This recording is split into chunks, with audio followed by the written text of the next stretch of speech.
सुंदर असा अभंग मांडला आहे. झाडे आहेत तरच आपण आहोत ही केवळ एक म्हण नाही, तर ती आपल्या अस्तित्वाची आणि खरी आणि न बदलणारी वस्तुस्थिती आहे.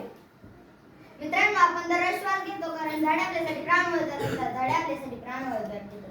झाडे नुसतीच आपल्याला ऑक्सिजन देत नाहीत, तर ते कार्बन डायऑक्साईड शोषून घेऊन पर्यावरणाचा तोल सांभाळतात. पावसाचे प्रमाण वाढवणे, जमिनीची धूप थांबवणे, अनेक पशुपक्ष्यांचे निवासस्थान बनणे ही झाडांची अजून कितीतरी रूप आहेत. आजच्या तंत्रज्ञानाच्या युगात आपण विकासाच्या नावाखाली जंगल तोडत झालो आहोत. झाडे तोडली जात आहेत, जंगल मेली जात आहेत, पूर, दुष्काळ, तापमान वाढत आहे. म्हणून आपण जर झाडांना वाचवलं नाही तर झाड आपल्याला वाचवणार नाही. महात्मा गांधी म्हणाले होते की पृथ्वी आपल्याला गरजा भागवण्यासाठी पुरेशी आहे, पण आपल्या हव्यासाठी नाही. म्हणूनच आता वेळ आहे झाडांची आपली मंत्री घट्ट करण्याची, कारण ही नाती कधीच तोडली पडत नाही, उलट आयुष्यभर साधतात. मित्रांनो, झाड वाचवा, पृथ्वी वाचवा. मित्रांनो, पृथ्वीवर प्रत्येक श्वास घेणाऱ्या जीवाच्या जीवनामागे एक आहार आहे, ते म्हणजे झाड. झाड म्हणजे केवळ हरित धान्य आणि फळ नव्हे, ती मानवतेची प्राणवायू निर्मिती करणारे कारखाने, निसर्गाचे संतुलन राखणारे रक्षक आणि मानवाचा अस्तित्वाचा आधारस्तंभ.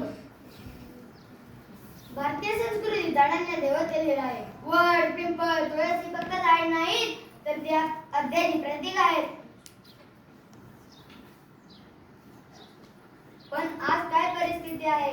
झाडं तोडली जात आहेत, शहर वाढत आहे, जंगल वेली जात आहेत, पूर, दुष्काळ, तापमान वाढत आहे. पण हे विसरून चालणार नाही की झाडांशिवाय आपले भवितव्य धोक्यात आहे. म्हणूनच म्हणतो मित्रांनो, झाड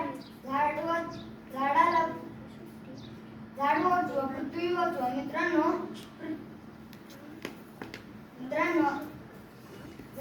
झाडा आपल्याला न मुक्त ऑक्सिजन देतात.